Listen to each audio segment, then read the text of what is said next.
Next on the news, her Catholic school values stayed with her. How a former student is now helping her first grade teacher find a kidney to save her life. The Bishop of Brooklyn, Robert Brennan, celebrating Mass this All Saints Day with the faithful at St. Jude's Church. And he's a Vietnam veteran who served his country, and he's been taking on another test of his strength. Training for a marathon is one of the hardest things I've ever done. Mike's doing it for the 43rd time. I'm Jessica Easthope. His story's coming up. That's if I can catch him. Mike, wait up! Plus, we're getting our first look at this year's Rockefeller Center Christmas tree. I'm Christine Persichetti. Currents News starts right now.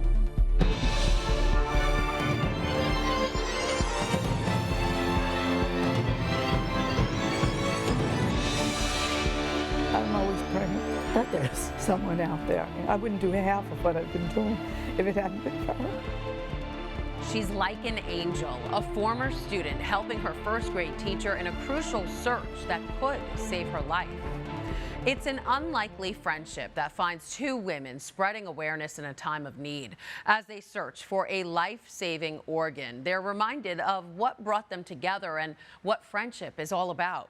Currents News' Jessica Easthope has their story.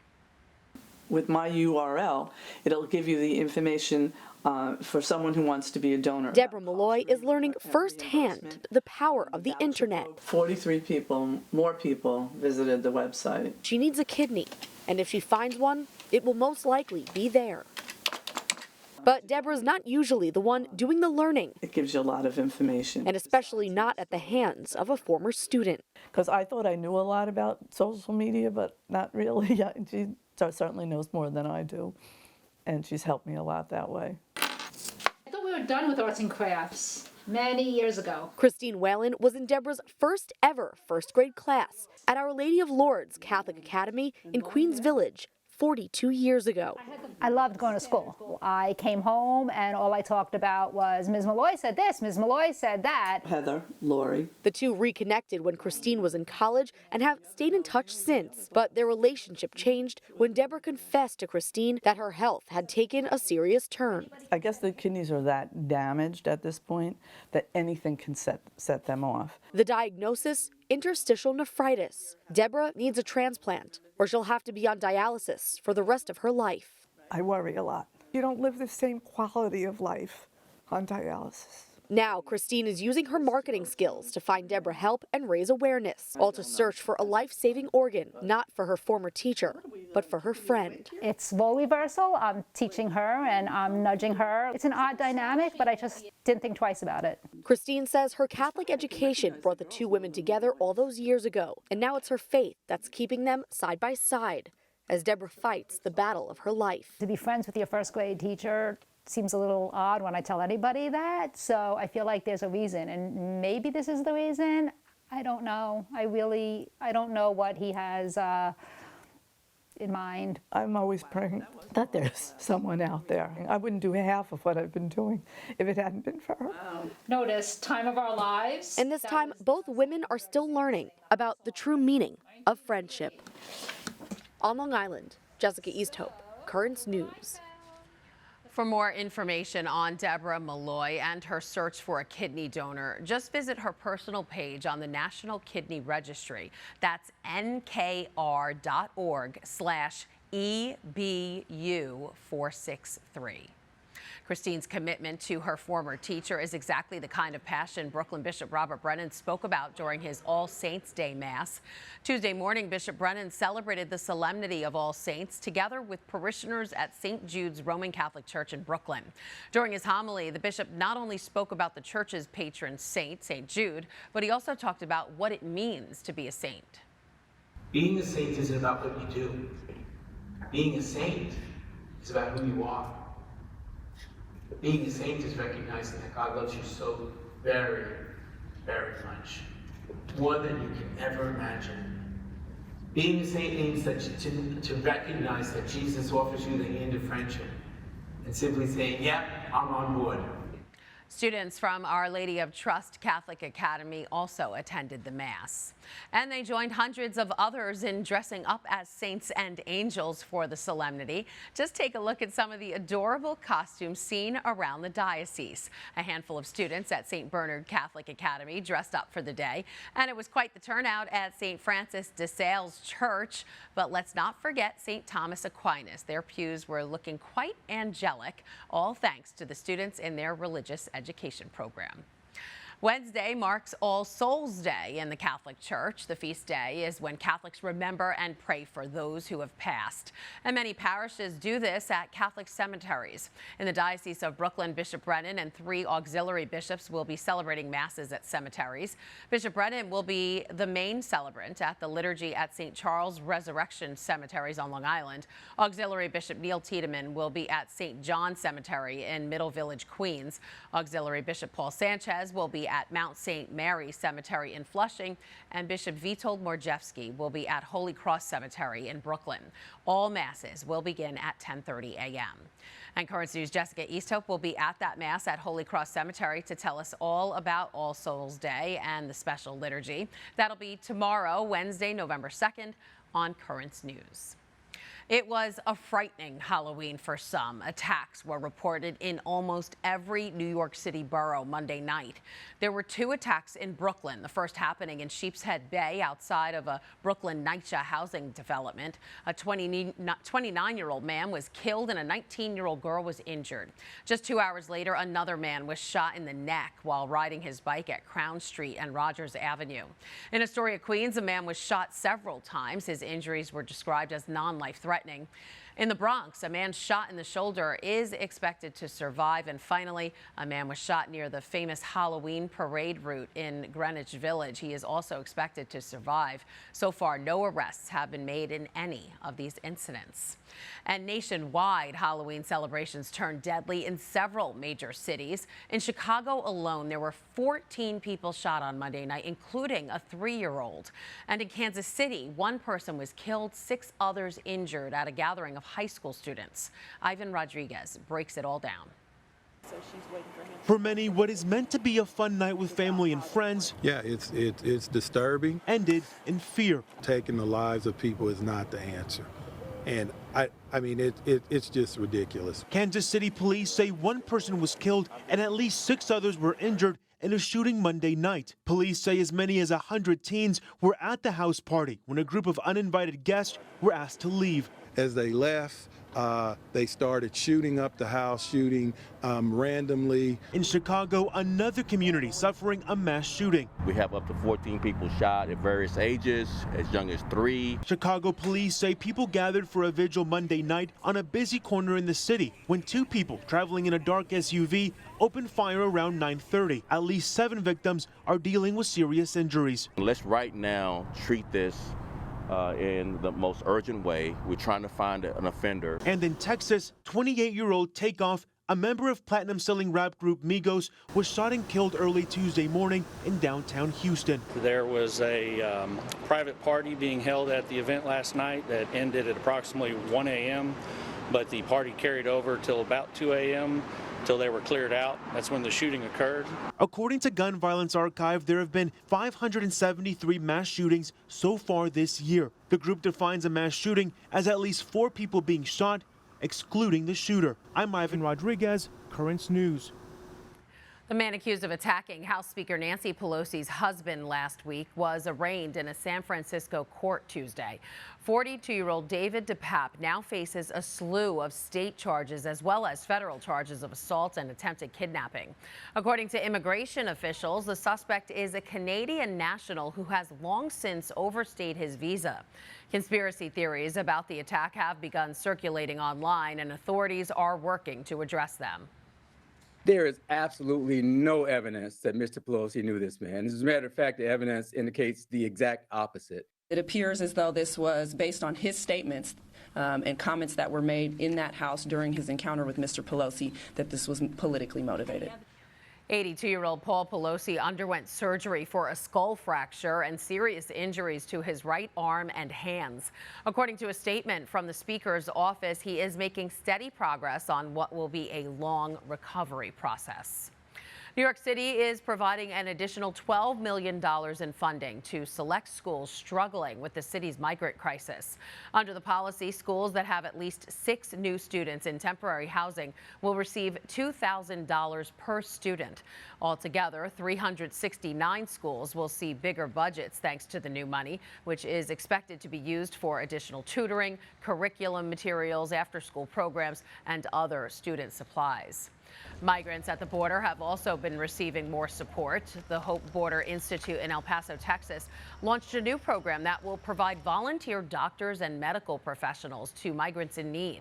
It also serves as a training space for medical professionals to learn how to perform forensic evaluations on migrants, which are used to support migrants' accounts in the U.S. immigration courts. Pope Francis is getting ready for his next trip. The Holy Father is traveling to Bahrain on Thursday to continue his mission of promoting interreligious dialogue. This was the turning point in the relationship between the Vatican and Muslim world. Pope Francis signing a document on human fraternity in 2019. It laid the foundations for improving dialogue between Islam and Christianity. The Holy Father taking another step in this journey this week when he heads to Bahrain. Francis will take part in a forum on dialogue between the East and the West. We know it's really a point at the heart of the Holy Father to improve the relationship with the Muslim world, not to simply to make peace, I think, that we have basically, but to develop a common basis. Bishop Paul Hinder served as the Apostolic Administrator of Arabia from 2005 to 2011 and is currently the Apostolic Administrator of Northern Arabia. In Bahrain, Christians can face government surveillance and are restricted from converting Muslims. Bishop Hinder says the country is majority Muslim, but for the 80,000 Catholics, many who migrated from Asia and the Middle East, he says it is a safe place to practice their faith. Bahrain traditionally has been a very open country also towards the Christians. And it's not by chance that the first church on the Gulf side was built in Bahrain in 1939. And the relationship has always been good, also the direct contact with the emir at the time, respectively with the king, His Majesty now.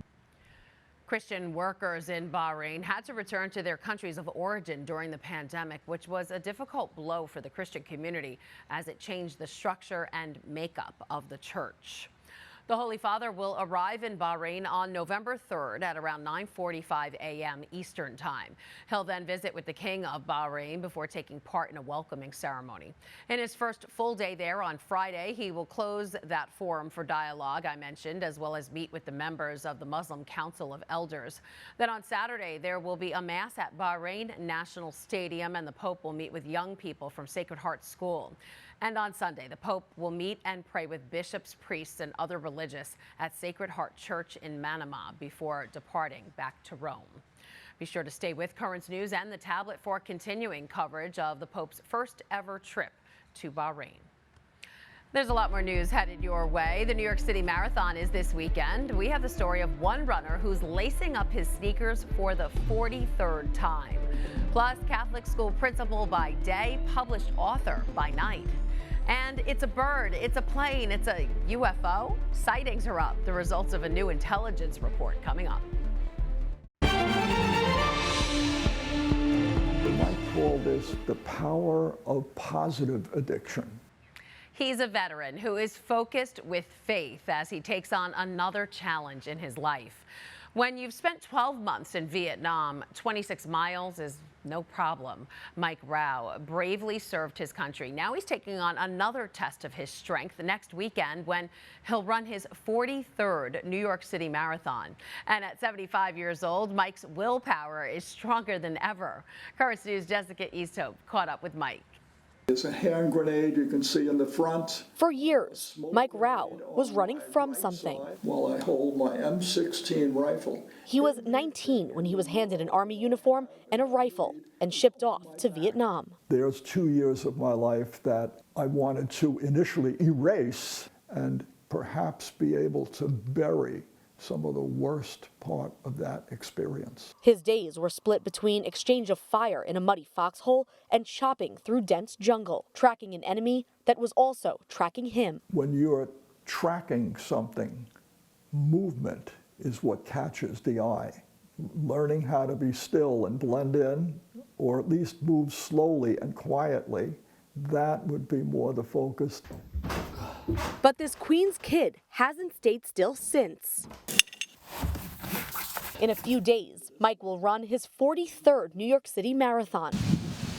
Among the so-called streakers, he's got the third most in the history of the race. If it were easier, I might not have been so enamored with it. Mike ran his first marathon in 1978, 9 years after his return from Vietnam. Once he pushed through that tape, he was hooked. We might call this the power of positive addiction. The endorphins of a runner's high still catch up to Mike, but no moment has been more glorious than the 1982 marathon. I'm sprinting, both feet off the ground. My finisher's medal at the time, just what I had hoped for. 2 hours. In his runner's tool belt for all these years is the focus he found in a foxhole in Vietnam. That mental focus and the call for your faith. Brooklyn started the race. You can't go more than a couple of blocks without seeing a steeple. This is my New Balance shirt. Wearing his sponsored gear, Mike will be bolting through the city of churches once again. I'll see a church spire, and that's the trigger. His only goal for this marathon is to get to the finish line. But he says if his faith has taught him anything, in life, the finish line doesn't exist. On City Island, Jessica Easthope, Currents News. And good luck to him. Now to another stellar achievement. The principal of Bay Ridge Catholic Academy, Gary Williams, recently published his very first book. And to celebrate, Williams hosted a book signing Saturday at the Bookmark Shop just down the street from the Academy. His novel, Gone But Not Forgotten, is the first installment in a historical fiction trilogy that chronicles the entire 20th century from 1914 to the year 2000. If that's something that piques your interest, then you can find Williams' book, Gone But Not Forgotten, at the Bookmark Shop at 8415 3rd Avenue in Brooklyn. You can also find it on their website at bookmarkshop.com. We are in the final stretch with Election Day just a week away. Candidates across the country are making their closing arguments, and some big names are finally hitting the campaign trail. As Jessica Dean reports, control of both chambers of Congress and dozens of governorships are on the line. Candidates in key races are making their final pitch to voters. Thank you, thank you, thank you, thank you, thank you, thank you. And receiving a boost from some big names. Are you ready to go and vote? Former President Barack Obama is set to stump for Democrats in Nevada tonight and Arizona tomorrow, 2 states critical to the party's path to retain control of the U.S. Senate. Those stops coming after he fired up crowds in Georgia, Wisconsin, and Michigan over the weekend, campaigning against Republican candidates like Herschel Walker and Senator Ron Johnson. He's a celebrity who wants to be a politician. And we've seen how that goes. He's not the person who's thinking about you and knows you and sees you. Meanwhile, President Joe Biden heads to Florida today, where he will rally with Senate hopeful Val Demings and the state's Democratic candidate for governor, Charlie Crist. And former Vice President Mike Pence will campaign in Georgia with Governor Brian Kemp, a candidate who's drawn the ire of former President Donald Trump. Another Republican at odds with Trump, Congresswoman Liz Cheney, travels to Michigan today to campaign for a Democrat, Congresswoman Elissa Slotkin. Cheney last week endorsing Slotkin, who's facing a competitive re-election race. Right now, we are seeing record turnouts. Re-election voting is surpassing 2018 levels. More than 21 million ballots have been cast across 46 states, including nearly 2.8 million early ballots in Florida and more than 1.6 million in Georgia. That was Jessica Dean reporting. With Senate control appearing to be a toss-up, Republicans need to gain just 1 seat to win a majority, with Pennsylvania, Georgia, and Nevada at the center of that fight. If you're still debating how you're going to vote, you can get some help from the U.S. bishops. They want you to take part in the process and to vote with your conscience. So they created a teaching document. To read it, just go to usccb.org and search for Forming Consciences for Faithful Citizenship. That's the name of the document. Inside, there are pages of resources, goals for Catholics, and major issues outlined. The process to vote here in New York City is already underway. Early voting is now available through Sunday, November 6th. And of course, Election Day is Tuesday, November 8th. For more information about this upcoming election, including who and what will be on your ballot and where to find your polling site, just log on to voting.nyc. Still to come on Currents News, the candy was just one part of it. Next, the Halloween extravaganza for some students in the Diocese of Brooklyn. And Christmas will be here before you know it. We're getting our first look at the main attraction for the holidays in Rockefeller Center. Do you have a story idea or want to share a tip? Email us at newstips@desalesmedia.org or call our 24-hour number, 718-517-3122. We'll be right back.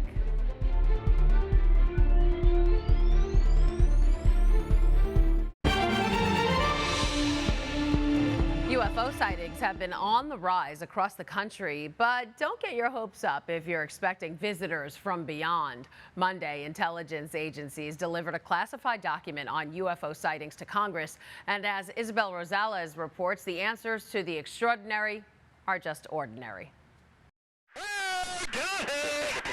Sights stranger than fiction, but these are very real images from the Department of Defense of an unidentified flying object.